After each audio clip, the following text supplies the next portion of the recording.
Welcome to the podcast for Westside, a Jesus Church. We hope this teaching encourages and empowers you to love, learn, and live the way of Jesus. You know what's great? So this morning, Westside, your fingerprints are all over the place. Like, it blows my mind almost every single weekend when I come home. This morning at the 8, I got a text from a gal who said she was flying into town. This girl, so we were in Iraq, we were opening up a school, we were going to Mongolia to go to see if we could open up a school in the Gobi Desert, and we had a 24-hour layover in China. And so we decided instead of just staying in the airport, Bob and I would kind of go out and, I don't know, there's a big wall there, so we thought we'd go check that out. And so we leave the airport, and this gal finds out that we're in from some sort of, I don't know, Instagram tweet from Bob or something. And so she contacts us and say, hey, can I give you a tour? And I run this incredible orphanage that is taking care of children that have heart defects. And so I'd love for you to see that work. And we were like, that sounds great. She was here this morning at 8 a.m. She just happened to be flying through Portland for like 2 days and happened to see that we were going to be talking about Hear the Cry stuff. And so she was here at the 8. Then I'm in Afghanistan. This is no joke. I'm in Afghanistan in the northern part, up in the middle of nowhere, okay, in a little hostel community house that I think is run by some Jesus people. We didn't talk about that because they got to be careful and safe about all that kind of stuff. But I'm in this hostel. These two gals say that they want to stop by because they heard some other Westerners were in town. We're probably the only other white folks up there. And so they're like, can we come say hi? And we're like, sure, we love more friends. And so the two of them showed up, and this one girl looks at me and goes, are you Mike McDonald? And I'm like, guys, I'm a nobody, okay? Like, I haven't written a book. I'm like, are you my cousin? Like, is this how you know who I am? Because there's no rhyme or reason for it. And she's like, you are part of Westside. And I was like, yeah. And she goes, that was my church when I was home. 10 years ago, I went to this church, Solid Rock, and I remember you talking about justice and compassion stuff and with Hear the Cry. And then I went to this thing called Mission Connection, which was done here in Portland, run by one of our own, Bill McLeod, who's a part of this church. And I then saw you, yeah, we can clap for Bill. Bill's amazing. Bill is a part of sending literally thousands upon thousands of people all over the world and inspiring those to go out and bring Jesus into the most unreached places. And so this gal from Westside goes to Mission Connection and hears about these unreached people groups and hears about Afghanistan and gets partnered up with this nonprofit that's going and working there. She's been over there for 5 years serving. I had no idea. Like, just completely on her own with this organization, working in prisons, working with women, working with children, just serving like crazy and representing Westside like you have no idea. Isn't that nuts? Then, I'm not finished, y'all. Hold on. Then I'm going out this morning to get my coffee because it's like 11 p.m. for me right now. And so I'm going to get my next 8th cup of coffee, and I'm walking down the foyer, and Roshan and Tiffany, where are Roshan and Tiffany? Roshan and Tiffany walk in. Well, you guys don't even know why you're clapping yet. Some of you do. Roshan and Tiffany are who founded and run this incredible partner, our longest standing partner with Hear the Cry in India, taking care of just a boatload of kids, many with different disabilities, serving 24/7, 365. I mean, it's just, they are the true heroes. I get to come up and celebrate all this stuff. These guys are the ones that are in the trenches, doing the work, tirelessly, faithfully, in the most profound way. And so it's nuts. Your guys' fingerprints are all over, and I will say it on behalf of them, they would not be where they are today if it wasn't for Westside. If it wasn't for you and your generosity and the way that you give and the way that you serve and the way that you go and visit and be a part of and lift up and here, I had no idea they were here today, guys. This is blowing my mind. And so it's just wild to see what God is doing all over the place. So here's the deal. We're gonna dive in. I'll talk about this in a second. Okay, you're all wondering why you got given a newspaper on the way coming in. I'll explain. But if you've got a Bible, go ahead and open up to the Gospel of Luke, Luke's account of the life of Jesus. chapter 5, when Bob and I were flying out to Afghanistan, we were sitting in the plane and we were just talking about, we've been working together for a decade, and God's taken us to some amazing places, some wild places, and we were reminiscing on that and going, isn't it crazy the places that he takes us, like Somalia and Iraq and Afghanistan and these places that most of the world is going, why are you running towards this place? And we've got this, kind of saying between the two of us, saying that we just really feel like Jesus constantly is running towards the places that the world often runs away from. Jesus is running towards the places that the world often runs away from. And he's like, Mike, it reminds me of the story in Luke's account of life of Jesus, when Jesus called his first disciples. And so I just want to read you the story because it reminded me of what we're doing here. Chapter 5, it says, on one occasion while the crowd, Jesus at this point had been out teaching and teaching in the synagogues. He had been casting out demons. He had been healing people. His ministry had started. And on this occasion, while the crowd was pressing in on him to hear the word of God, he was standing by a lake, and he saw that there were 2 boats by the lake.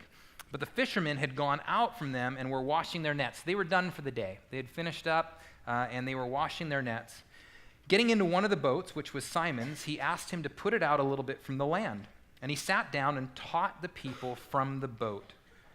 And when he had finished speaking, he said to Simon, hey, put out into the deep and let your nets catch for a catch. Put out your nets and let's get some fish here. And Simon answered, Master, we toiled all night and took nothing. Meaning, here's the thing, this was Simon's livelihood. He was a fisherman. He knew what to do. He had a boat. His family was in the business. His parents had a boat. They had nets. They knew what they were doing. They're out all day. They caught nothing. This is what he did. That's a normal day on the river for me, okay? I'm not a fisherman. I get out on the river. I don't catch fish. That would be a normal day. For Simon, that's not normal. And so they're going, listen, we tried all day. There's no fish in here. But listen to what he says. But at your word, I will let down the nets. He had seen the authority of Jesus. He had heard the stories, probably. He'd heard about him healing the sick and casting out demons. And he's going, all right, Jesus, if you're telling to do it, I'm going to do it. And when they had done this, they enclosed a large number of fish, and their nets were breaking. So literally, all day they're throwing the nets, and then all of a sudden they throw the nets in the exact same place, and now they're just full of fish, to the point where the nets are breaking. They signaled to their parents in the other boat to come and help them, and then they came and they filled up their boat as well, so both the boats were full, and they began to sink. Literally so many fish in the boat that the boats are starting to sink. Any fishermen in here? You're like, that would be a great day. Like, that'd be phenomenal. When Simon Peter saw it, he had fell down at the feet of Jesus' knees, saying, Depart from me, for I am a sinful man, O Lord. For he and all who were with him were astonished at the catch of the fish that they had seen. And so also were James and John, the sons of Zebedee, who were partners with Simon. And Jesus said to Simon, Do not be afraid. From now on you will be catching men. And when they had brought their boats to the land, they left everything and followed him. Now, we've probably heard this story a million times, and you lose some of the stuff when we hear this over and over and over again. You realize what happened. They literally, for their livelihood, filled their boat up with probably the biggest catch they've ever had in their entire life, probably months' worth of salary for them. Okay, it's like winning the lottery. They have this huge catch. They bring the boats, and then Jesus says, all right, leave it all behind, and let's go. That's crazy. Like, that would be like going to the gas station and buying a lottery ticket, and I don't recommend that, but doing that, scratching it off, winning $10,000 and just leaving it on the side and just walking away. I mean, it just doesn't make any sense. And Bob and I are sitting in the airport going like, Jesus is calling us into places that don't make sense, but when we follow Jesus into those places, it's incredible the things that he does. I mean, Simon had no idea what was going to take place from that one decision that he made to turn around from his boats and walk with this rabbi. He had no clue the world that he was about to be a part of. The church that was about to be built, the community of people, the going to the cross, the whole thing. He had no idea, but he had this faith and he followed Jesus. And that's what it feels like sometimes to go into these places where we just don't know what's going to take place in Somalia and in Iraq and Afghanistan. And so I want to take you around the world to 3 different places that we work in. And then I want you to go talk to Roche and Tiffany and this incredible family. And you guys are just amazing what you're doing over in India. It's absolutely mind-blowing. First place I want to take you is I want to take you to Somalia. That's where this comes in. You guys got given a newspaper when you walked in. You're probably like, why is Mike giving me a newspaper? This is actually put together by an old West Side guy. This guy, Brandon Harvey, who was a part of our church and then was a part of Bridgetown and then ended up moving to Nashville. And Brandon was this really neat guy. He was a part of my very first kind of lead group, this like leadership development group we did here probably 7-8 years ago. And Brandon just got this zest for life, and he got sick of hearing about every time he would open his phone or open the news or turn on the TV, it was just bad, the things that are going on in the world, just constantly just changing the way that he's thinking. It would change the way that he would interact with people. He'd be depressed during the day. It just overwhelmed him. And so he said, Mike, why isn't there like a newspaper or a news station that just talks about the amazing things that are going on around the world? Because as much as there are horrible things happening in the world, there are phenomenal, crazy, gracious, cool things that are taking place. And wouldn't that be a really neat newspaper to read? And I'm like, yeah, that sounds like an amazing idea. The thing is with Brandon is he just goes and does it, okay? So Brandon went and started this newspaper called Good Newspaper. It's literally seen by hundreds of thousands of people around the United States. He's got an amazing podcast called Sounds Good with Brandon Harvey. Listen to it, be encouraged. The reason I'm giving you this one is that he called me a while back and said, Mike, I know that you guys have some really, you get to meet some really neat people around the world that are doing some cool stuff. Could you introduce me to anybody that we could, talk to? And so I said, yeah, I've got this gal in Somalia. She's this amazing woman, this gal Ilwad. Ilwad's the daughter of a gal named Fartoon. They're just this powerhouse mother-daughter duo. She is probably the leading UN consultant on conflict zones and reconciliation. Okay, she's a Somali gal living in Mogadishu, dealing with it from the very heartland. Guys, she's not even 30 years old yet. And she's going into The Hague and to all these different places and traveling around the world and leading discussions and people around what it looks like to bring reconciliation into conflict zones. I'm not kidding you when I tell you I think she's going to be the first female president of Somalia. And that's not like I'm throwing it out there and hoping. I'm like, there's a really, really good chance. She's one of the most respected women in all of Somalia, and she happens to be your guys' partner on the ground doing the work in Somalia. And so a couple years ago, we were able to travel there and spend time with her, and we started a school, and then we opened up a couple rescue homes for women that were being abused in their homes in a number of different ways. The most common one is that women in Somalia quite often will get married off at the age of 9, 10, 11 years old to usually a 50, 60, 70-year-old man. It's a form of sex slavery. They then end up giving birth to children and end up living just horrible, horrible lives. And so we created this safe home with Ilwad and Fartoon, where these women, if they choose to and if they can, and they're in a really, they're in bad situations. We've got a couple of gals there whose husbands had literally thrown a bucket of acid on them because they didn't do something that they were supposed to that day. And so their bodies just completely changed. And so these women find a place of safety in our safe homes that are protected with guards and all that kind of stuff. And we've got counseling and medical care. And then we start doing skills training with them so they can actually provide. And we take care of their kids with them. And it's just this beautiful, beautiful ministry. And so one of the things that we heard when we were talking with Ilwad this last trip, which was back in September, is she's like, Mike, there's just this horrible situation that's happening in Mogadishu. And just so you guys know, Somalia is on the eastern part of Africa. It's a failed state. It's got a government, kind of. It doesn't have really a military. The UN acts as the protecting kind of services there. When I drive down the streets and like our armed vehicles with guns and the whole 9 yards, I can't see a building that doesn't have a bullet hole in it. I mean, and that's not an exaggeration. That's Mogadishu. That's Black Hawk Down and Captain Phillips and all the other things that you've probably seen. It's very real. Our first trip there, I remember driving up to the hotel, and this is our first trip, and we drive to the hotel, and there's this car that's like half there right against our hotel. And I asked the driver, I'm like, what's that? And he's like, oh, that was a car bomb. I'm like, okay. How long ago did that happen? And he's like, oh, it was a while ago. And I'm like, what's the context of like a while ago? And he goes, oh, 3 days ago. I was like, okay, we are going to switch hotels tomorrow. So this is Somalia. And so in Somalia, what's happening is that women that will get raped or are in these really horrific situations at a very young age, they'll get pregnant and they will leave the city and end up living somewhere in a village or outside the skirt so that they can actually come to term with their baby outside so that nobody knows they're pregnant. And then they'll give birth to their baby and they will leave their baby on the side of the road in a trash can or somewhere in Mogadishu. And the reason is that if they are known to be pregnant or known to have sex, they will never get married. No one will marry them. They're damaged goods. They're used goods. They're no good to any man in that society. And so in order for them to really think that they're going to have a life, they end up doing this. It's a horrific thing, but in desperate situations, they do this. So we ended up being able to create with Ilwad and Fartun a baby home.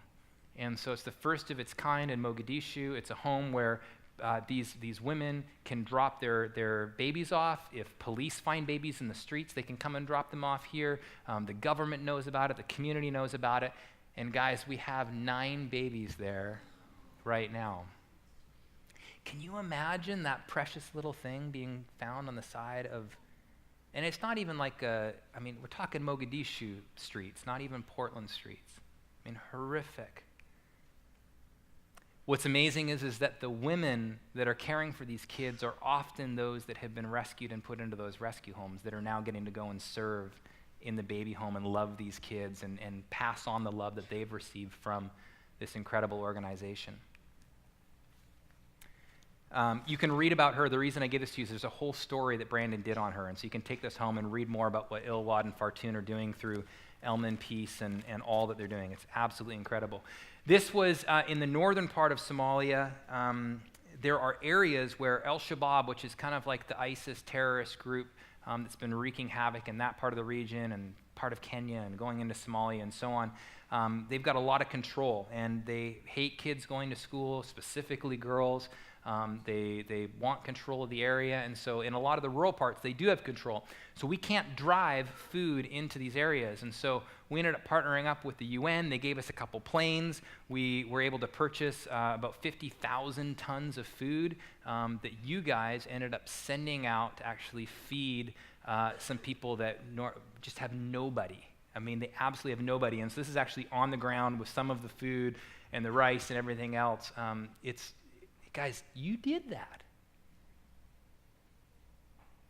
Like, if you give to Westside, you bought those bags of rice and sent them over to a part where nobody is taking care of these folks.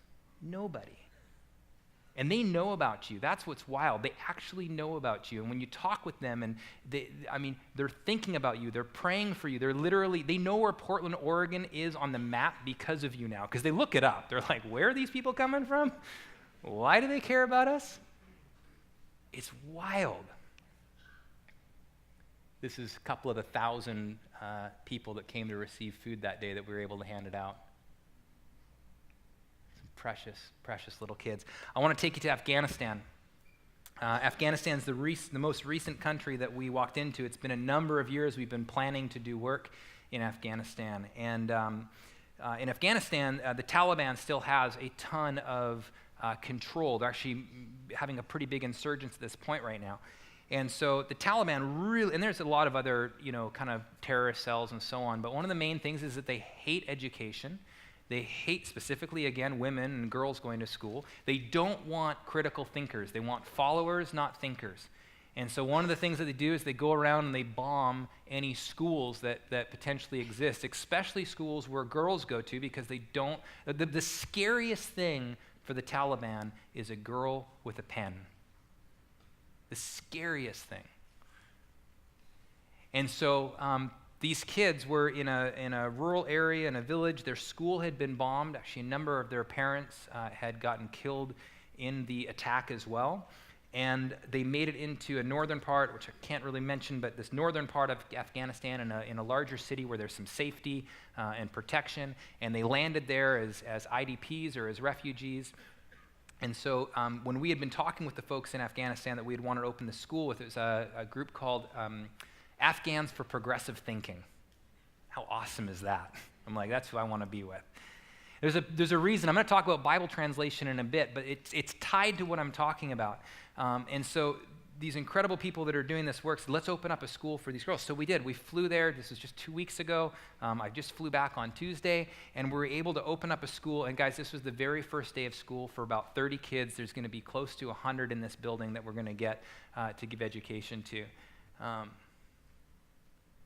Aren't those the biggest burritos you've ever seen? I remember when they showed up, I'm like, oh my gosh, they're half their size. We had a cake, which was opening. I mean, the green was a bad choice. It is their logo, but those white, beautiful headdresses just got like covered in green cake. It was like green zebras just all over the place, but so adorable. This was all the kids on day one. This was just a week ago, getting to open up the school. Guys, these kids are so excited to go to school. They do not take this for granted. This is not a privilege. This is like grace to them. The idea that they get to go to school and change their lives and their families' lives and so on does not come lightly. Any teachers in the house? Wouldn't that just be awesome if kids showed up and were just like, thank you for letting me study. But that's what these kids are doing. You don't understand. They show up and they're just like, they're in tears, they're smiling. They can't believe that they get to go to school because some crazy church in Portland, Oregon decided that they wanted to build them one. It's just like mind-blowing to them. Look at these precious humans. We blew up a bunch of balloons. I don't think they'd ever seen balloons. I generally just bring a pack with me everywhere I go. If you ever go on any sort of trip anywhere, just go to the dollar store, buy some balloons. Believe me, kids just go nuts. And so we blew up these balloons, and we're playing volleyball. They make up their own games. It was great. The boys are popping them and like scaring the girls. It's the exact same over there as it is here. There's no difference. But the girls were like tugging on their headdresses, like, oh, I'm so hot, like because they're running around, they're sweaty, and they're looking at me like asking, like, is it okay if I take this off? And I'm like, I'm Canadian, I don't know, go for it. It doesn't matter to me, you don't have to worry. So they're ripping their headdresses off, and they're all just running around this classroom and playing, and the teacher came over to me and said, they will never forget this day. I guarantee you, without a shadow of a doubt, this is the greatest day of their entire life up to this point. Like, that's insane, guys.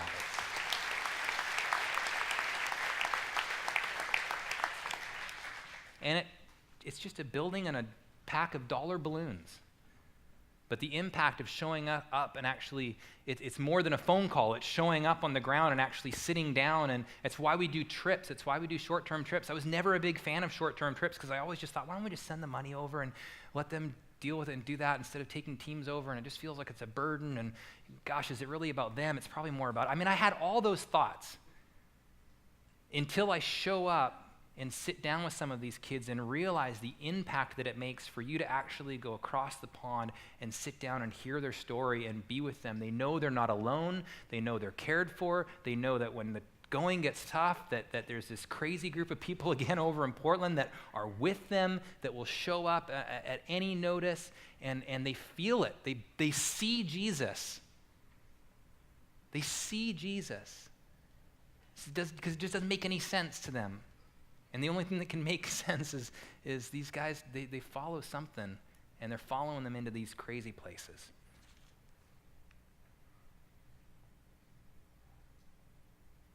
Look at that green. That was the cake right there. That was washed off, too. I think that was... I'm going to take you to Iraq in a second, but I want to talk about Bible translation. We've been, for the last few years, working on a project up in... I can't tell you. We'll just say the Middle East somewhere, okay? Because this is recorded and broadcast, and so. But we've been working on a Bible project where we're doing a translation for a people group of quite a few million people that have never had the scriptures ever before in their entire life. and we're almost done. We've done a number of the books. We've had some other churches join in and sponsor books, and right now, maybe when you walked in, you might have seen it, but on the wall, there's a place, we've got 4 books left, 1st, 2nd, 3rd John, and Revelation, and that's it. The entire New Testament is funded to be translated into this. And guys, I can't stress this enough because it washes over us and it almost just doesn't matter. We're so used to having access to this. I mean, you can pick one up anywhere, any hotel, thank you, Gideon's, right? I mean, it doesn't matter. Like, anywhere you go to non-Christians' homes, and they've got a Bible in their home. In America, I mean, it's everywhere. If you don't have one, we've got them for free. I mean, they're literally the access. It's on your phone, your tablet, your computer, whatever, you've got it all. In many places, though, around the world, this is just not the reality. They don't have access. And guys, Google Translate doesn't work for this.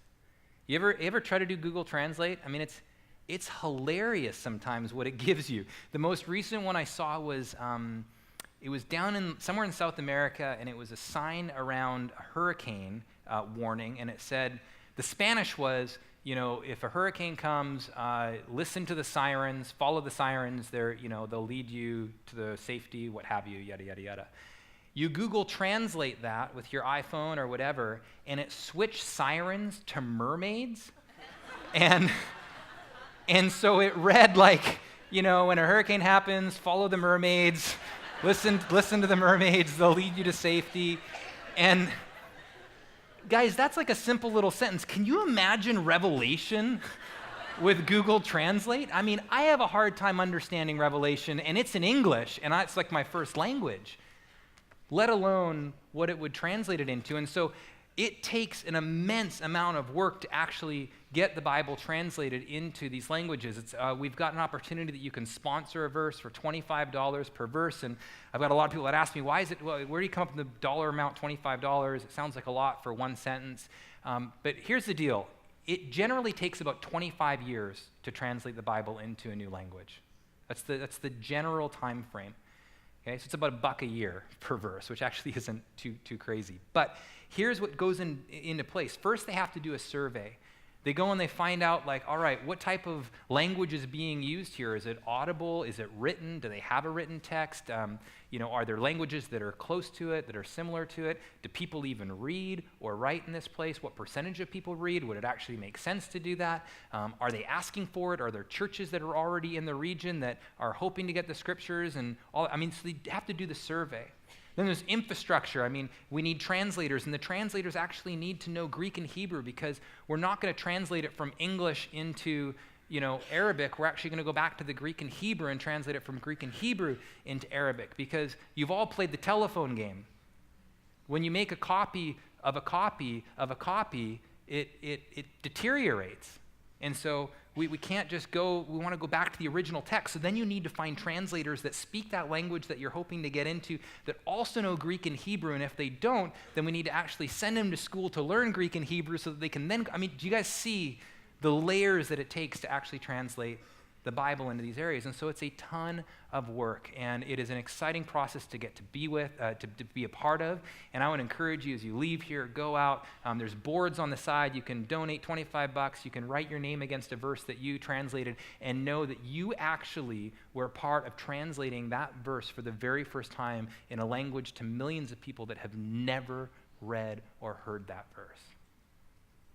That's incredible. It's unbelievable what we just take for granted as access that we want to give to those that don't have it. All right, last but not least, I'm going to take you to Iraq. Those are the boys. There we go. I told you guys, I think a number of months ago, I was sharing some stories about a hospital that we wanted to build in Iraq. And the hospital's done. So first off, that's amazing. This is the hospital here.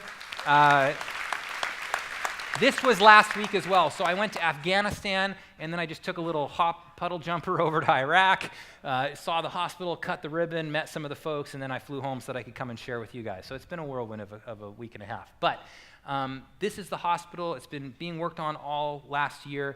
The guy there in the middle is Dr. Kareem. Sammy knows him. I see you there, buddy. Sammy's a dear friend from Kurdistan. He's been over here for a number of years now. He's a part of our community. He comes with me to Iraq on almost every trip that I go to, pours out to amazing Kurds and brings Jesus and love and life and so on. Buddy, you are a blessing. Do you guys see the fingerprints you guys have everywhere? Just right here, 2 rows up. Unreal. How many believers do we have now up in that area that you know about, Sammy?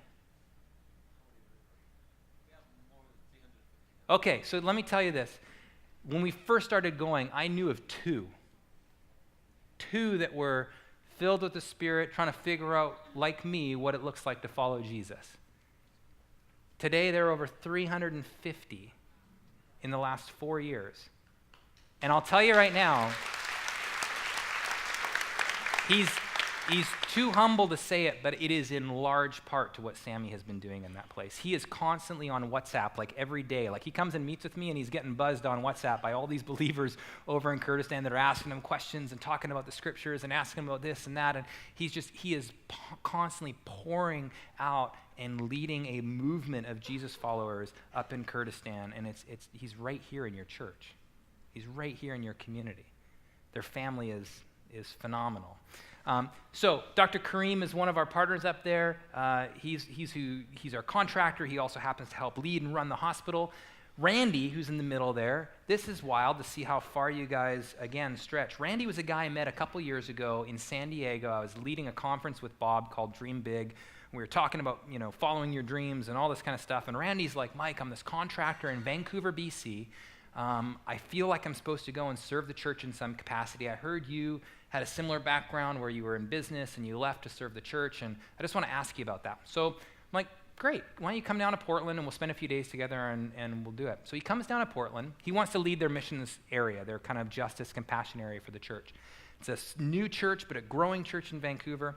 So he comes and spends 3 days with me and is coming to meetings and learning about Hear the Cry and making this decision. He ends up quitting his job. He ends up becoming the missions pastor at this church. He calls me one day and goes, hey, Mike, we really love the work you're doing in Iraq with Westside, and we hear you guys want to build a hospital. We would love to be a part of that. We're going to do a golf tournament, and we'd love to give you the money we raise from the golf tournament to help open the hospital. I'm like, yeah, sure, that sounds great. I mean, I don't really like golf. I'm just too much of an extrovert. The idea of like this hole 2, I'm like, where can I launch my golf cart off of? That's me in golf. And so, but I'm like, sure, I've been to golf tournaments before, and I know you can raise a little bit of money. So I said, absolutely, we'd love to do that. I forget about it. He calls me up the Sunday after the golf tournament. He goes, hey, Mike, we had a great golf tournament. I'm about to write you a check, and it's for $1.1 million.